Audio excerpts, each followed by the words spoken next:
Ronnie Fe Hana Magpantay, Teresita de Lara, Emilio de Lara, Ricardo Jan de Lara, Edna Manuel, Roque Bala, Henyalan,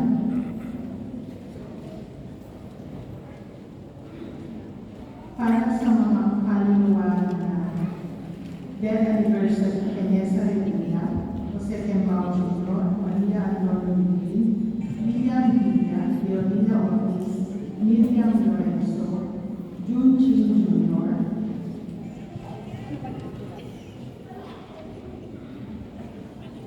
Mateo Mason, Aleja Mason, Bernardo Mason, Gil Mason, Gregorio Mason, Pedro Mason, Teofilo Mason, Romeo Mason, Belisa Lino, Laura Mason, Mario Balago, Teodorico Mason, Danilo Limon, Bonifacio Ulo, Agustina Ulo, Francisco Ulo, Severa Ulo, Juliana Galvez, Antero Ulo, Magdalena Ulo, Celestino Ulo, Teresa Ulo, Florencia Ulo, Gregorio Galvez, Veronica Tabara, Raif Altair August, and also Purgatorio, Alfredo Bartolino, Mauricio Macasmo, Josefina Macasmo, Juliet Lopez, Jessica Barangay, Lydia Barangay, Leonardo Barangay, Juanito Barangay, Conchito Barangay, Rogelio Vilino Sr.,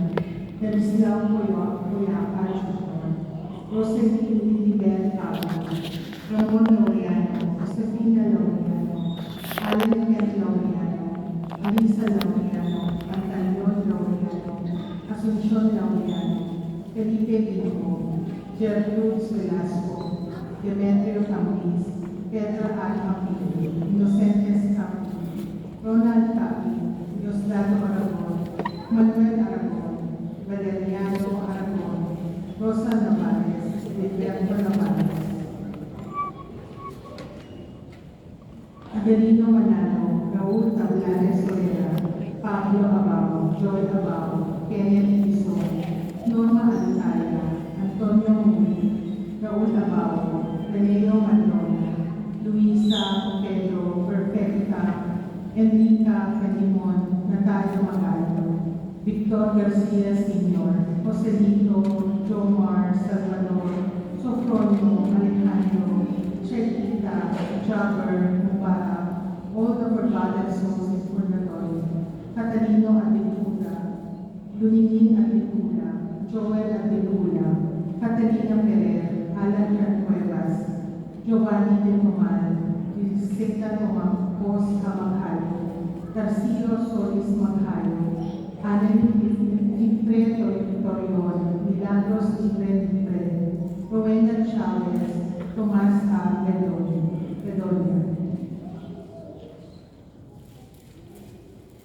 Ipinagdiriwang natin ngayon ang kapistahan ng pagdadala kay Jesus sa Panginoon sa templo.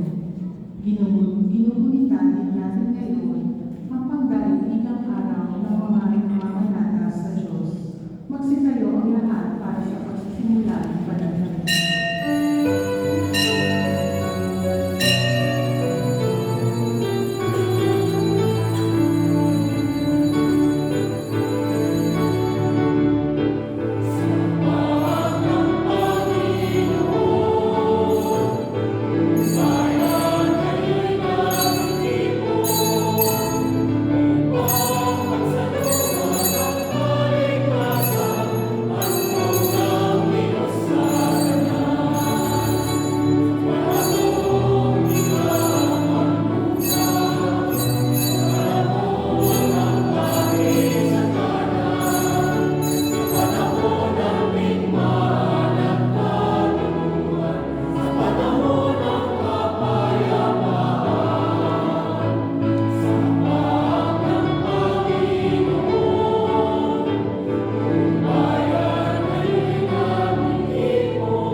Sa ngalan ng Ama, ng Anak, ng Espiritu Santo. Amen. Pagpapala na ating Panginoong Jesucristo, ang pag-ibig ng Diyos Ama, at ang pagkikipagkaisa ng Espiritu Santo naway sa inyong lahat. At sumayin. Mga kapatid, pinagdiriwang natin ngayon ang pagdadala kapistahan ng pinadala natin Panginoong Kristo sa templo ni Maria at Jose. Nawa ang kapistahan na ito ay magdadala sa liwanag na kung saan nakikita natin sa banal na Eucharistia at tinatanggap natin natin Panginoong Kristo bilang liwanag at tayo din ay magliliwanag sa kapwa-tao. Upang tayo maging karapat-dapat sa liwanag na ito at tanggapin mula sa banal na Eucharistia ang kanyang katawan at dugo. Amin po natin ang mga tuwang pagkakasama. Tayo lahat, hinahangin ito sa mga pangyayaring ng Diyos at sa inyong mga kapatid na lumahan po ang nagkasala sa isip, sa salita, sa gawa, at sa ating pagkukulang. Kaya ay sinasama po sa mahal na Birhen Maria, sa lahat ng mga kailangang magaganap, at sa inyong mga kapatid na ako'y panalangin sa Panginoong ating Diyos. Kawaan tayo ng mapangyarihan Diyos, patawarin tayo sa aming mga kasalanan, at patabayan tayo tungo sa buhay na walang hanggan. Amen.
Ama naming makapangyarihan, inilulong namin sa iyong dakilang kamahalan na katulad ng iyong anak na naging hindi naiiba sa mga tao at kayo ay nila sa iyong banal na templo.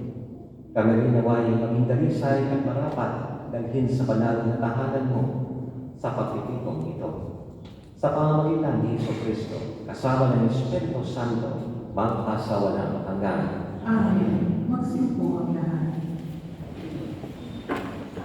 Sa unang bahagi ng pagdiriwang, ang pagpapahayag ng salita ng Diyos. Ayon kay Propeta Malakias, may isang tagapagpahayag ang isusuko upang ihanda ang sambayanan para sa kanilang pagtatagpo sa Panginoon. Pakinggan natin ang unang pagbasa. Pagbasa mula sa aklat ni Propeta Malakias. Ito ang sinabi ng Panginoong Diyos. Ipadadala ko ang aking sugo upang ihanda ang daraanan ko. At ang Panginoon na inyong hinahanap ay biglang darating sa kanyang templo.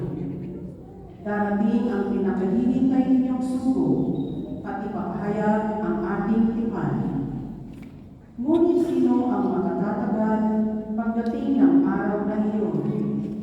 Sino ang makakaharap pag siya'y nakakita na?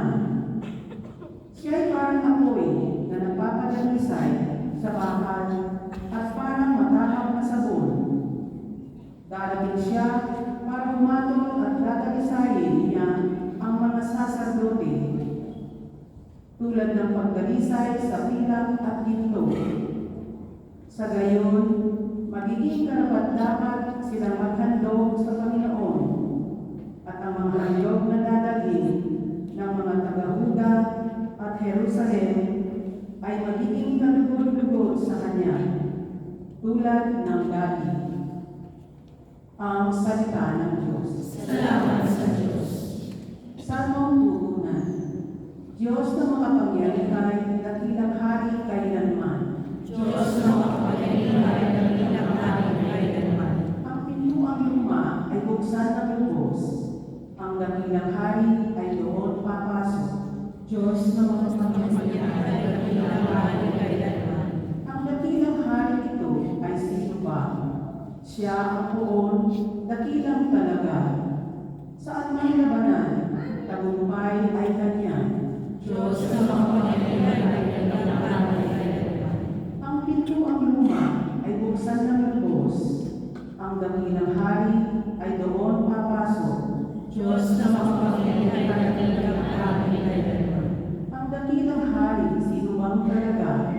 Makapangyarihang Diyos at hari siya. Diyos na makapangyarihan ng ilang hari kailanman. Hinihintay ng mga Hudyo ang malulhaning pagdating ng Panginoon na siyang humusga sa lahat.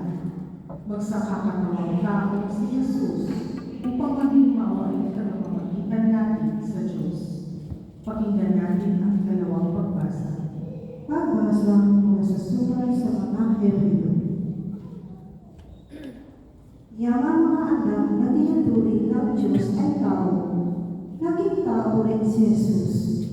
Tulad nila, may langan at tibo. Ginawa niya ito upang sa pamamagitan ng kanyang kamatayan ay naitupo niya ang diablo na siyang may kapangyarihan sa kamatayan. Sa gayon, pinalaya niya ang lahat ng naging alipin habang panahon. Dahil sa kanyang tago sa kamatayan, hindi ang mga anghel ang kanyang tinutulungan, kundi ang lahi ni Abraham. Kaya, kinailangan matulad siya sa kanyang mga kapatid sa lahat ng paraan. Sa gayon, siya ay naging isang dakilang saserdote, mahabagin at tapat na nilingkod sa Diyos, at naghahandog hain sa ikapapapatawad ng mga kasalanan ng tao. Sapagkat siya may tinukso at nabata, kaya ngayon matutulungan niya ang mga tinutukso. Ang salita ng Diyos. Salamat sa Diyos. Magsitayo ang lahat.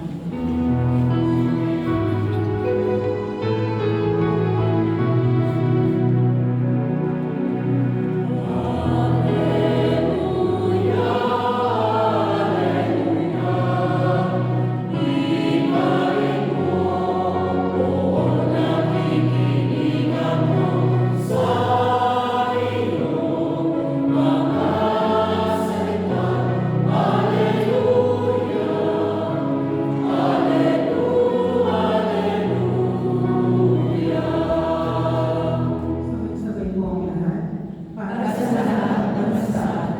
liwanag na nagmula sa bayan mo ng Manila.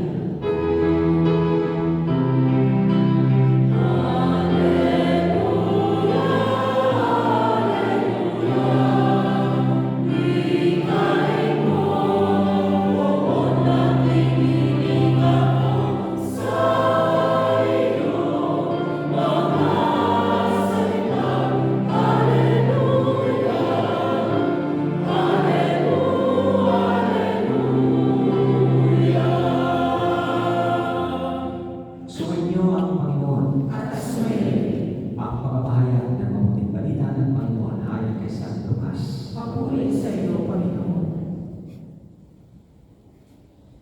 Nang dumating ang araw ng paglilinis sa kanila ayon sa kautusan ni Moises, si Jesus ay dinala ng kanyang mga magulang sa Jerusalem upang iharap sa Panginoon sapagkat ayon sa kautusan, ang bawat panganay na lalaki ay nakatalaga sa Panginoon at naghandog sila ayon sa hinihingi ng kautusan ng Panginoon. Mag-asawang bato-bato o dalawang inakay na kalapati. May isang tao noon sa Jerusalem na ang pangalan ay Simeon. Matapat at malapit sa Diyos ang lalaking ito at naghihintay sa kalubusan ng Israel. Sumasa kanya ang Espiritu Santo at nagpahayag sa kanya na hindi siya mamamatay hanggang hindi niya nakikita ang Mesiyas na ipinapangako ng Panginoon. Sa patnubay ng Espiritu, pumasok siya sa templo at nandagin doon ang kanyang mga magulang ang sanggol na si Jesus upang gawin ang hinihingi ng kautusan. Siya ay pinagong ni Simeon. Ito ay nagpuri sa Diyos na ang wika, kunin mo na, Panginoon, ang iyong mapapalipig ayon sa iyong pangako. Yamang nakita na ng aking mga mata ang iyong tagapagligtas na inihanda mo para sa lahat ng bansa. Liwanag itong tataglaw sa mga hintil at magbibigay karangalan sa iyong bayang Israel. Namangha ang ama't ina ng sanggol na sinabi ni Simeon tungkol sa kanya. Binabasbasan sila ni Simeon at sinabi kay Maria, tandaan mo, ang batang ito ay nakatalaga sa ikapapahawak o ikaliligtas ng marami sa Israel. Isang tanda mula sa Diyos, ngunit hahapakin ng marami. Kaya mahayag ang kanilang iniisip. Dahil diyan, ang puso ay para na rin tinarakan ng isang palarawan. Naroon din sa templo ang isang propetang babae na ang pangalan Ana, anak ni Phanuel, na mula sa libing ni Aser. Siya ay napakatanda na. 7 taon lamang sila nagsama ng kanyang asawa nang siya ay mapalang. At ngayon, 84 taon na siya. Lagi siya sa templo at araw-gabi sumasamba sa Diyos sa pamamagitan ng pag-aayuno at pananalangin. Lumapit siya ng oras ni Piyon at nagpasalamat sa Diyos. Nagsalita rin siya tungkol kay Jesus sa lahat ng naghihintay sa pagpapalaya ng Diyos sa Jerusalem. Nang may sagawa nila ang lahat ng bagay ayon sa kautusan, bumalik na sila sa kanilang bayan sa Nazaret, Galilea. Ang bata ay lumaking malakas, marunong at kalulugod sa kanilang ng Diyos. Mga kapatid, ang mabuting balita ng Panginoon. Pinupuri ka namin, Panginoon Jesucristo. Magsiupo na. Maligayang kapistahan sa pagdala kay Jesus na Panginoon natin mga kapatid sa pinayong na Jesus at Maria. Pagpahin mo katabi na Happy Feast of the Presentation of the Lord.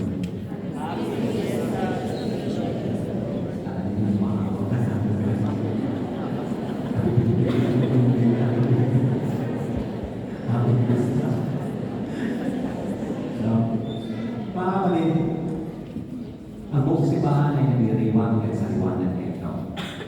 No? Saan po ito galing? Galing ito sa Jerusalem. No? Kung saan, yun po yung pinakamulo. Sa DPED, ang yung pag-ulit ng Panginoon Jesucristo, unti-unti nabubuo yung pananampalataya natin at ating sinusundan. At ito, ang kapistahan na ito, dahil buong traditions pa po ito sa Old Testament, no? Sa mga Hudyo, at si Jesus sa isang Hudyo, ay kinuha po ito, tinaalam ng Eastern Churches at tinatawag nila itong kapistahan na encounter o epipante. Encounter na nagagaling pa sa Jerusalem. At noong 6th century, ang Roma, Sergius ay 6th century, inaangkop ito na si Jesus ang liwanag, no? Na nagpapahayag kay Simeon at Ana. At hindi lamang po ito mga kapatid, ito po ay lumalaganap, no? Nakarating kung saan. Sa France, ito po yung tinatawag na feast, religious feast, no? Holiday, na kung saan sa Mount Candle. Kaya maraming chandelier. Tawag chandelier. No? Kaya maraming ibang liwanag, kandila, ng chandelier. Pista ng liwanag. Symbolize purification. Bakit na po sumusugulo ng purification? Dahil sa ating Inang Maria, sa kautusan ni Moises, ay hindi po makapasok ang isang tao na nasugatan, nakahigop ng patay, dinulugo, may menstruation, o pagkatapos ng pag-aanak. Kapag lalaki, after 40 days, makapasok sila. At the same time, yun naman din po yung pagtatalaga ng Panginoon. Dahil papasok kasi Maria, at the same time, yun po sa batas ni Moises, after 40 days, dadalhin ang unang anak na lalaki na ikatalaga sa Panginoon. Kung babae naman, no, ay ilubi 80 days. So dito ay maraming kapistahan. Mother's purification, period of purification, ilaw, candles, at yung pagdala ni Jesus doon sa templo. Pero ang pinaka-focus dito ay ang ating Panginoong Jesucristo. Dahil ito po ay sinusunod sa unang kautosan ni Moises o sa Ipilong. Dito napapakinggan natin kung paano dinala si Jesus. At naghihintay si Simeon at si Ana doon sa templo. Bakit nga po ba dinala si Jesus? Itinatalaga. Ano po klaseng pagkatalaga kay Jesus doon sa templo? Ay po ay may mga anak ng lalaki. Ay po ba ay nakapagsabi sa inyong mga anak na sana paglaki mo anak, magiging pare ka. Na? Kung hindi ko naman artista, may pare ka. No? Nasasabi ko ba natin yan? Ay natalaga ba natin? Tayo lahat na pumapasok dito sa simbahan. Masasabi niyo bang araw-araw ninyong itinatalaga ang inyong sarili? Ating Panginoon. Anong klaseng pagtatalaga po ito? Ito po yung pagkikiti natin sa pagtatalaga. Dahil ang salitang act of consecration is to set apart, to put beside, to put aside, for a special purpose. At ito po yung ating Panginoong Jesucristo. Itinatalaga siya for a special purpose. Ano po yung mission niya? Nung galing sa itaas, in the beginning was the Word, and the Word was with God, ay gagawin niya ang kalooban ng Ama, ang gawain ng Ama. Isang salita, isang Diyos na hindi nakikita, isang Diyos na divine, banal, pero naging tao, nakikita ng karamihan para masundan. Para magpakita kung ano po yung katotohanan, tamang gawain, tamang gawin. At yun ay hindi lamang salita, ipinapakaral ang salita, pero ang salita ay nagiging verbo, nagiging tao, para maintindihan ng tao at masusundan ng tao na insakto. Act of consecration. Ginagawa na ng Panginoong Jesucristo ang gawain ng Diyos Ama para maipakita sa sangkatauhan na yan po yung tamang gawain at dapat sundan. Paano po tayo nagiging konsegrado para sa Diyos sa pamamagitan ng ating binyan? We are consecrated. The very fact na kung saan naintindihan na natin mga magulang kung ano ang kahalagahan ng sakramento ng binyan, naintindihan nila kung ano ang layunin nito, kung anong purpose po nito. Bakit binibinyagan po tayo? Hindi po tayo binibinyagan lamang dahil mayroong handaan, mayroong makukuha, no? Celebration lamang. Hindi. Binibinyagan po tayo dahil we are consecrated to God. Dahil nagagaling tayo sa Diyos.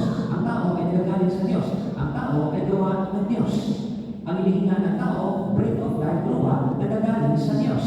Kaya yung ating sarili ay hindi talaga pagmamayari ang ating sarili kung pagmamayari ng Diyos. Kaya ayaw ng simbahan na ang tao, kapag may kakasalan, kapag mabigat na bibigyan ang kanyang sa sarili, dahil sa mga kasalanan, sa mga problema, ay ikiklihin niya ang kanyang buhay. Bawal po yan mga kapatid.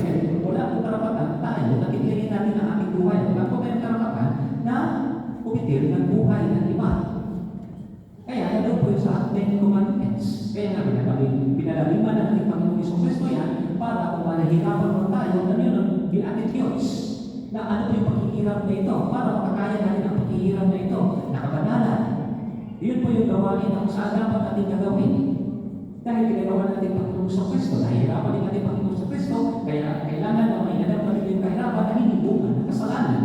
Kaya sinusunod natin natin Panginoon Hesus Kristo. That is act of consecration. Kaya yung buhay natin ay itinatalaga sa ating Panginoong Diyos.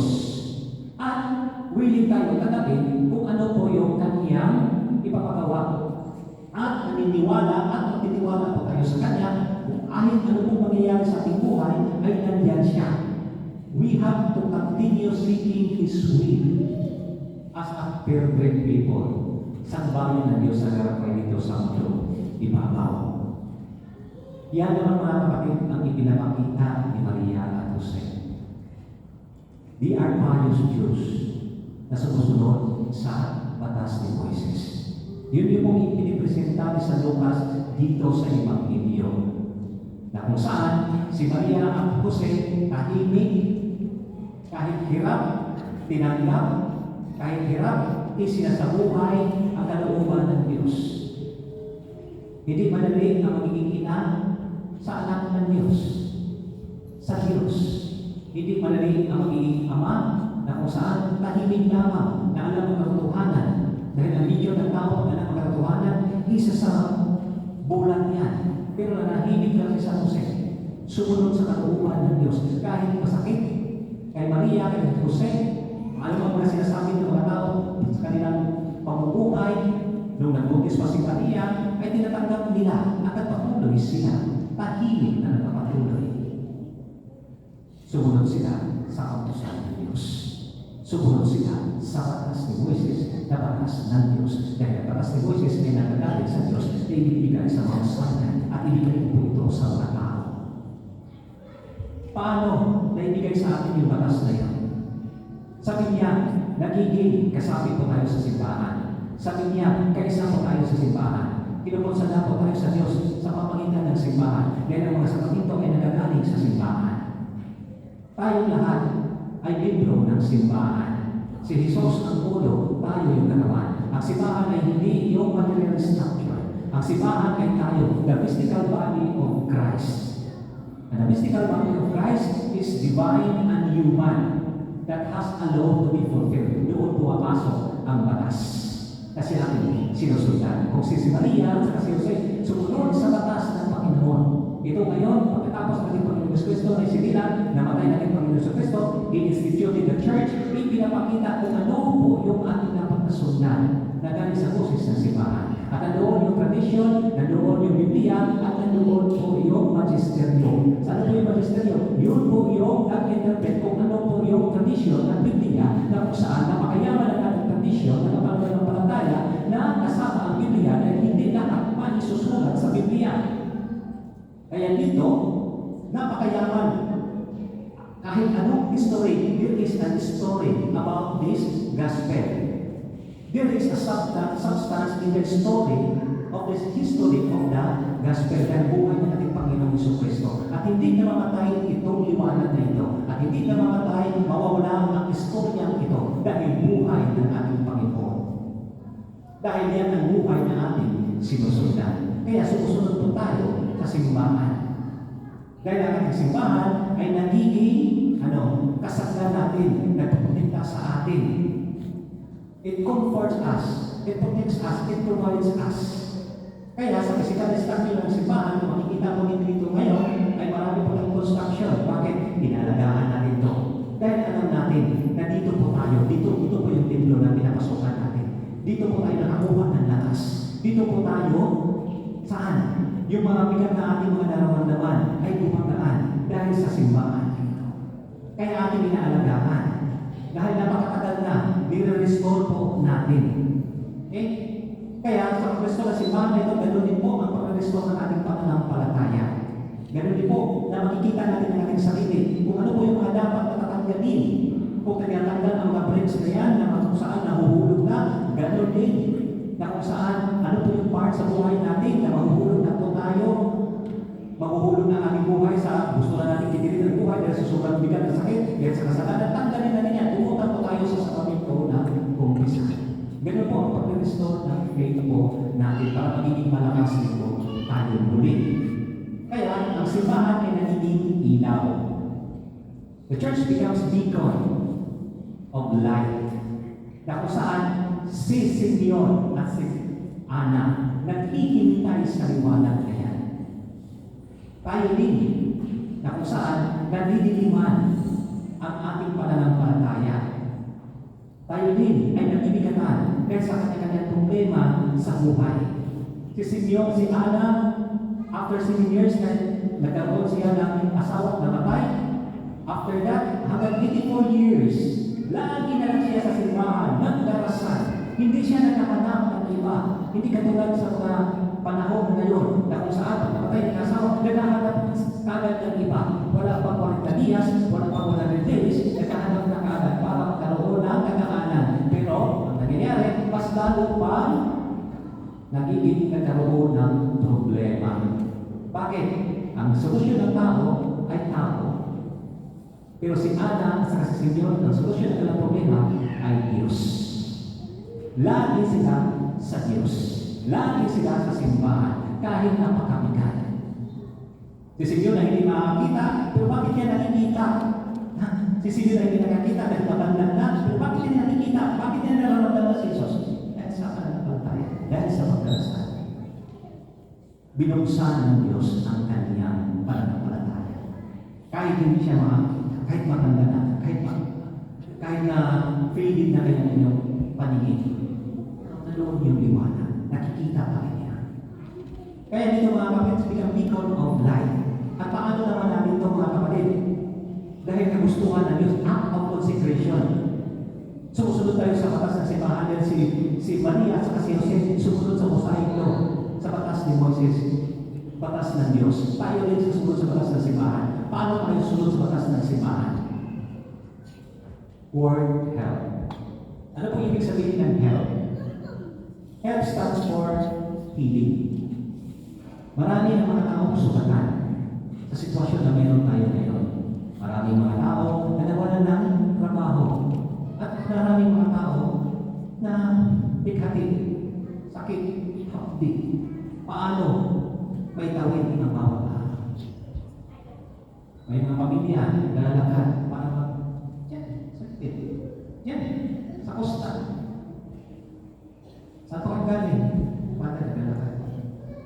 Akala ko sa Pilipinas na siya, tanang naglalakad, pero meron din pala dito. Yan sa labas. Kabayan, picture mo ako. Saan kang galing? Hanap yung trabaho, pumunta ko kami dyan. Pero sarado. Binuksan ko dyan, gusto ko pumasok. Ay, paano po pala kayo? Pasok kayo dyan. Huwag kayong maingay. Pero kasi bawal yan. 2:30 na ako na. Habang naglalakad po ako dito. Madami eh. No? Madami. Siguro, ang ibang design niya dito, ganun din ang nararamdaman. Halika. Emosyonal, physical, psychological, spiritual. Ang healing. At ito yung ginagawa ng Diyos. Pinagaling niya ang mga tao. Empowerment, healing. Sa mga mahihina, kailangan natin palakasin. Dahil si Jesus, nagbibigay ng mga salita na nagpapakalakas. Hindi naman sa kanya na pinapakain ang mga tao sumusunod sa kanya. Kung hindi, tinuturuan niya kung paano lumakas. Manamig sa Diyos. Ipinakita niya sa kanya sarili. Mabuti pa ang mga facts, then evidence. Pero ang tao, ang anak ng tao ay wala matutunan. Ipinapakita niya na wala din siya, pero nagtitiwala siya, empowerment. Nagtiwala siya sa Diyos naman. Love. Love ay unlovable. Sino po yung hindi ka nakapagtanggap? Love ay outcast. Minsan, yung mga tao makasalanan, ayaw na natin yun. Minsan, mga tao wala, ay balik-balik, mayroon ka, ayaw na natin yun. Pero kung itindihin talaga, ilagay natin yung sarili natin sa buhay nila, ay maintindihan po natin, maawa po tayo. Pero kung ayaw natin gagawin yun, ay umalis ka. Kaya meron kong sariling problema, kanya-kanya mahal. Ganon. Pero ang pinapakita ng Diyos, whatever you do to the least of your father, nangyayari sa tulong mo kahit konti, malaking bagay na po yun. Baka mamaya, wala sila makakain talaga. Talagang kikitilin na ng buhay. Wala sila maibigay. Pero ang act of kindness, kunti lang. Change na yung buhay nila. He stands for provide, protect, prayer. Ipapabay mo kayo sa inyong pamilya. Pinaprotektahan niyo po ang inyong pamilya. Ipinagdasabi po ang inyong pamilya. Bakit pagkalaman natin hindi tayo, hindi physical? Evil. Darkness. That's why we need light. And how to give light to others? By the act of love. Binibigyan natin liwanag ang mga tao sa iyo. Act of kindness. Help. Tumulong ka. Kung mayroon ka may tutulong. Tumulong ka kahit wala. Presence mo. No? Bakit mga kapatid kailangan natin pagpagasin ang liwanag na ito? To highlight the word of God. Ito lang naman. Yung makita natin kung ano yung pinapagawa na dapat natin gawin to highlight. To give glory to Him. Why? Because word is like a platform that we can experience joy. And that word, you can see the dignity of yourself. And the dignity of that word, which is napaka-importante dahil nagagaling sa Diyos in your ministry and fulfillment. Kapag nagtatrabaho ka, puno ng pag-ibig pagmamahal, kahit hirap yan, fulfill ka sa araw-araw. Yun yung ilaw. Gusto siya. Okay na ako. Fulfill na ako. Pwede na ako mawala. Sa pagpalinis ka araw-araw, nagtrabaho ka kahit mahirap, okay na ako. Wala na ako kinatakutan. Pulin mo na ako Panginoon.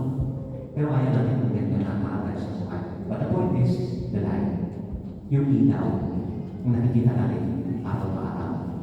Hindi yung araw, kung hindi, siya yung araw na nakikita natin araw-araw. Para hindi mo bigyan ang araw natin sa bawat araw o araw yun.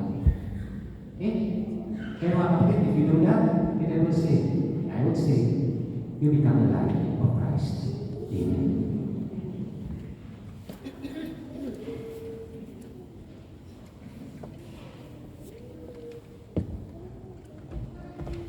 Magsitayo ka. Ipahayag natin ang pananampalataya. Sumasampalataya ako sa Diyos na mga kapangyarihan sa lahat na may luwag ng langit at lupa. Sumasampalataya ako kay Kristo, iisang anak ng Diyos na natin lahat. Dalawang tao siya na ng Espiritu Santo. Ipinanganak sa Maria Virgen. Pinagpakasakin ni Poncio Pilato. Ipinako sa krus na matay ng hindi. Nanakaw sa kinaroonan ng kayumang. May katong araw na buhay ng muli. Umakyat sa langit, nalulublok sa kanyang Diyos sa mga kapangyarihan sa lahat. Doon magmumula pa rin ito ang hukom sa buhay ng namatayang tao. Sumasampalataya naman sa Diyos Espiritu Santo, sa banal na simbahang Katolika, sa kasamahan ng mga banal, sa kapatawaran ng mga kasalanan, sa pagkabuhay ng muli ng namatayang tao, at sa buhay na walang hanggan. Ilapit natin ang ating mga panalangin sa Ama na nag-aalay ng kanyang tungkong na anak bilang ilaw at gabayan natin. Ang ating tutugon, Panginoon, tingin mo kami. Panginoon, tingin mo kami. Pangalagaan ng mga ng mga pinuno ng ating simbahan, ang banal na tradisyon ng ating pananampalataya. Manalangin tayo. Panginoon, tingin mo kami. Makapaglingkod nawa ang mga pinuno ng ating pamayanan na may pag-aalay ng sarili, magpahayag at kumilos sa ngalan ng katotohanan at maging saksi sa pag-ibig ni Kristo. Manalangin tayo. Panginoon, tingin mo kami. Maging matatag nawa tayo sa ating paglalakbay tungo sa kabanalan na siyang kalooban ng Diyos. Manalangin tayo. Panginoon, tingin mo kami.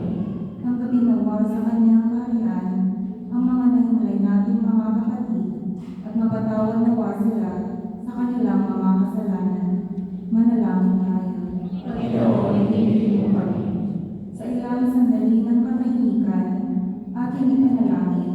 ang iba pang mga pangangailangan ng ating pamayanan at dinali ng ating pansariling kahilingan. Manalangin tayo. Panginoon, ibigin mo kami. Ama, nagkatawang tao ang iyong anak upang gabayan kami. Iniluhog namin sa iyo ang aming mga kahilingan at humihingi kami ng paggabay mo para matupad namin ang iyong kalooban. Inihiling namin ito sa pamamagitan ni Jesucristo ang aming Panginoon. Amen. Magsiupo ang lahat para sa dalawang bahagi ng pagdiriwang ang huling hapunan.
Magsitayo ang lahat.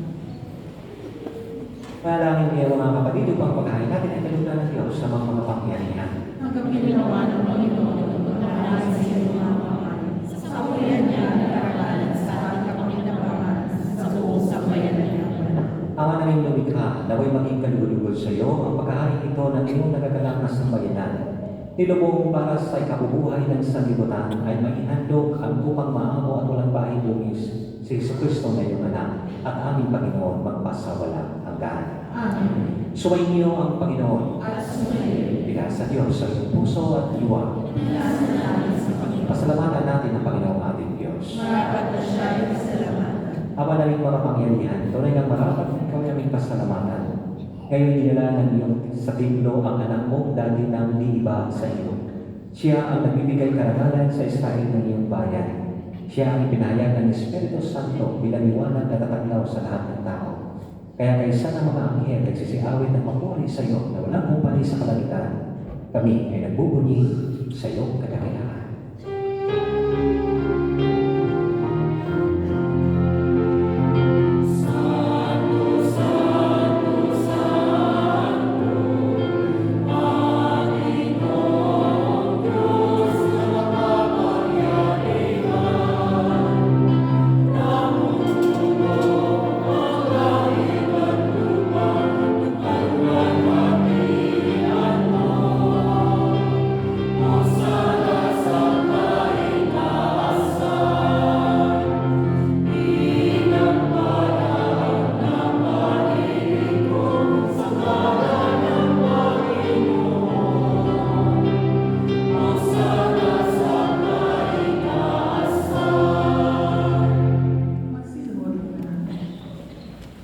Ama naming banal, ikaw ang upang ng tanang kabanalan. Kaya sa pamamagitan ng iyong Espiritu, gawin mo banal ang kaloob na ito upang para sa amin ay magiging katawan at dugo ng aming Panginoong Jesucristo. Bago niya pinagtiis ang pusang loob na maging handog, hinawakan niya ang tinapay. Pinasalamatan kanya, pinag-hati-hati niya iyon. Iniabot sa kanyang mga alagad at sinabi, "Tanggapin ninyong lahat ito at kanin. Ito ang aking katawan na ihahandog para sa inyo."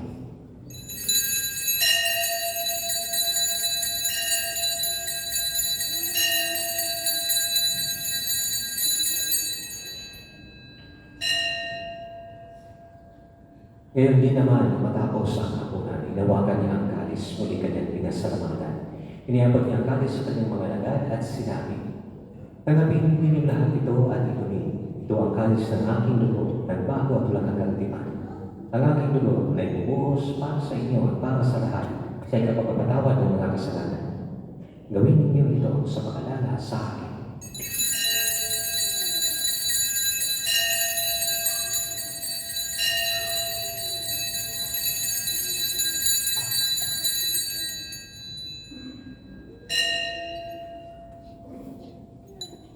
Ipagbuhin natin ang misteryo ng pananampalataya.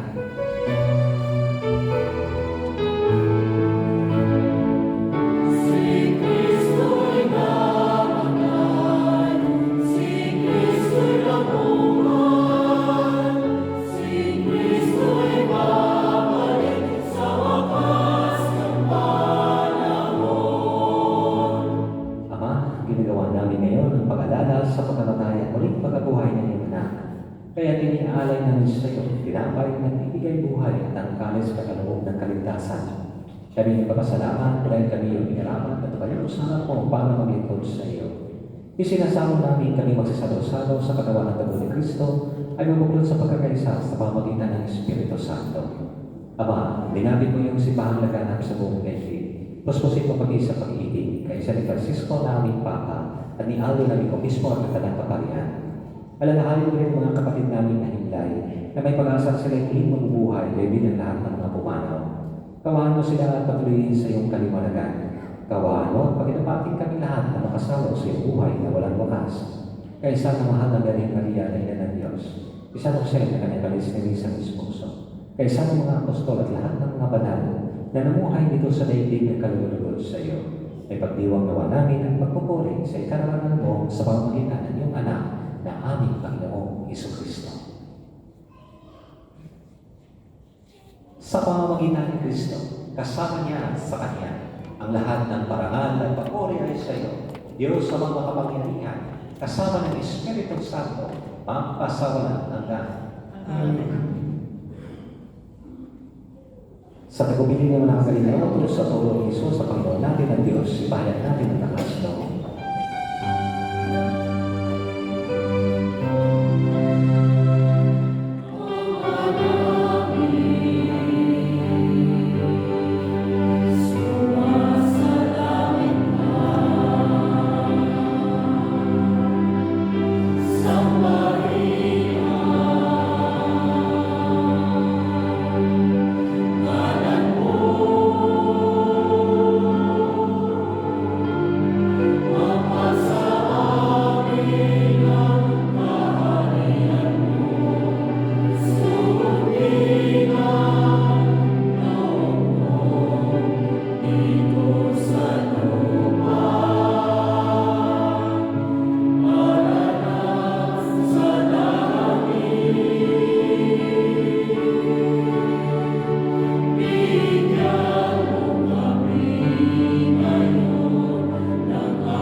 iligtas sa kasalanan, kalayo sa lahat ng kapahamakan.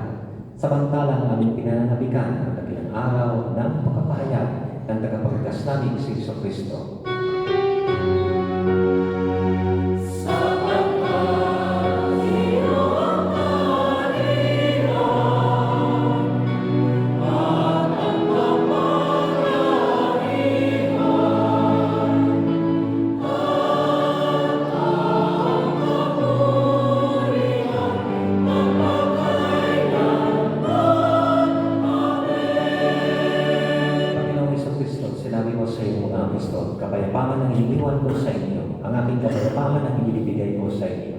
Tungayan mo kaming pananampalataya at huwag naming pagkakasala. Pagkalooban mo kami ng kapayapaan at pagkakaisa ayon sa iyong kalooban. Kasama ng Espiritu Santo, magpasawalang hanggan. Amen. Ang kapayapaan ng Panginoon ay laging sumainyo. At sumayin. Mga kapatid, magbigay po tayo ng kapayapaan sa isa't isa. Kordero ng Diyos, Sa nagalis sa mga kasalanan sa sanlibutan, maawa ka sa amin. Kordero ng Diyos, sa nagalis sa mga kasalanan sa sanlibutan, maawa ka sa amin. Kordero ng Diyos, sa nagalis sa mga kasalanan sa sanlibutan, ipagkaloob mo sa amin ang kapayapaan. magsiloob.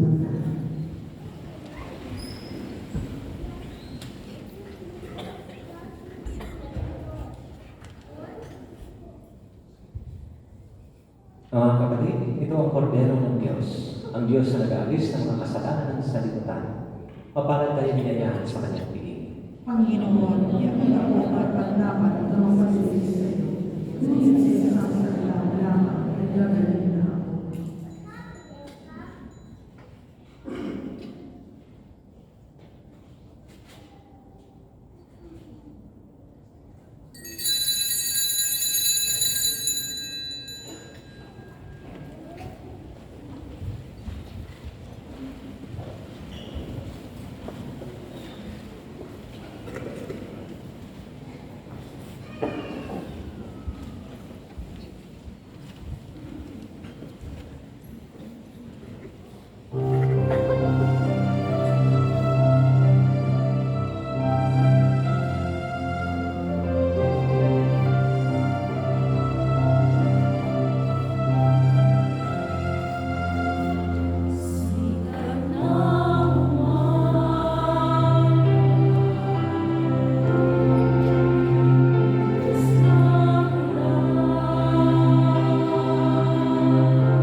Manalangin tayo. Awa naming mapagmahal, sa pagtanggap namin ng pakikinabang, naway mapasamin lubusan ang iyong kagandahang loob na kinangtanggap ni Simeon noong matupad ang kanyang inaasam na huwag unang mamatay hanggang hindi nakikita ang Mesiyas. Marapatin mo rin ang aming makamtan ang walang maliw na buhay sa pagtahak namin sa landas sa pakikipagtagpo sa aming Panginoong Jesucristo. Ngayon at magpasawalang hanggan. Amen. Magsiupo ang lahat. Parish announcement. Please continue to pray for the speedy recovery of Father Dominic. Due to the co-cathedral and ongoing restoration, we will appreciate your patience and cooperation during this time, as there will be a lot of inconvenience as we face large expenditure. Those who wish to support this cause can give their generous donation to the office and pay the receipt. The Queen Nurses Ministry is hosting the Greatest Hope 2025 Convention on February 8, Saturday, from 8 a.m. to 2 p.m. at the Holy Family Hope Cathedral Church. Open to all nurses in Queen.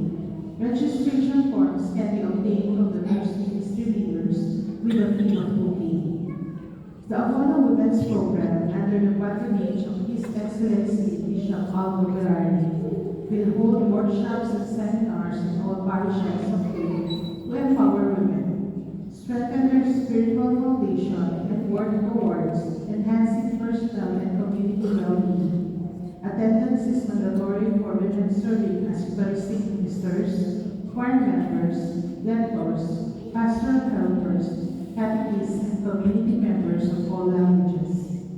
These will be held on February 14 to 15 from 6 p.m. to 8:30 p.m. in the Good Shepherd Hall of the Holy Family Hope Cathedral. Please register in advance at the parish office. The Holy Family Hope Cathedral is organizing a pilgrimage to Medjugorje from March 27 to April 4 of this year. The cost will be 330 KD and 20 KD for the visa. Those interested may inquire. Register and make payment in the parish office on or before February. God's Word 2025 Daily Bible Readings is available in the church compound and the parish office for 3 KD each. The proceeds of which will go to the constructions of the bishop's house in Awali Bari. Our Lady of Aurelia statue are presently available at the parish office for 7 KD each. For the updates, events, and announcement of the Holy Family Cathedral, Filipino community, please like and follow the Facebook page of Filipino Catholics of Faith, PCK. Isang paalala po sa lahat na ingatan po ninyo ang inyong mga personal na kagamitan at siguraduhin wala kayong maiiwan na gamit sa loob ng simbahan. Maraming salamat.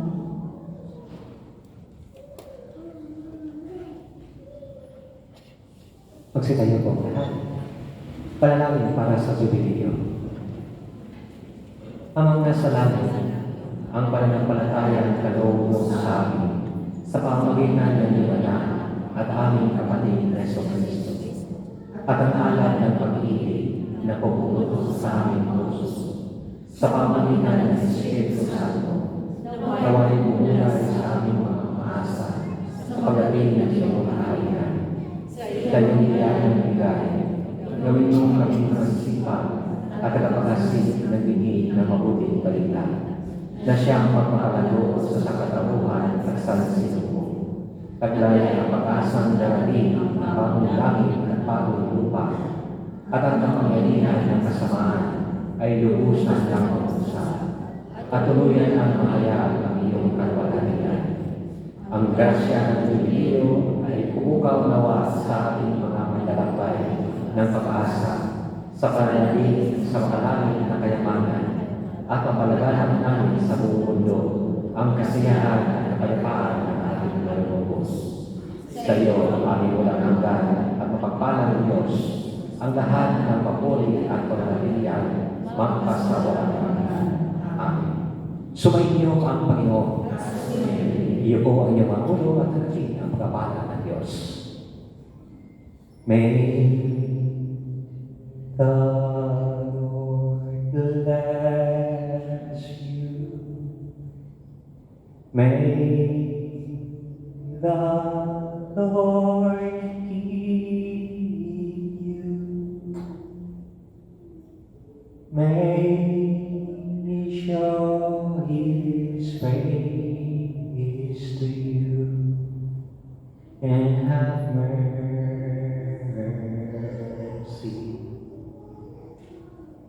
The Lord bless you. The Lord keep you. May He show His countenance and give you peace. The Lord bless you. At pagpapalain kayo ang buong pamilya ninyo at ang komunidad na ito na tayong mga Pilipino. Sa ngalan ng Ama at ng Anak at ng Espiritu Santo. Amen. Tapos na ating banal na pagdiriwang, humaya kayo na puno ng pag-ibig at kapayapaan ng ating Panginoong Jesucristo.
Wala nang kandila.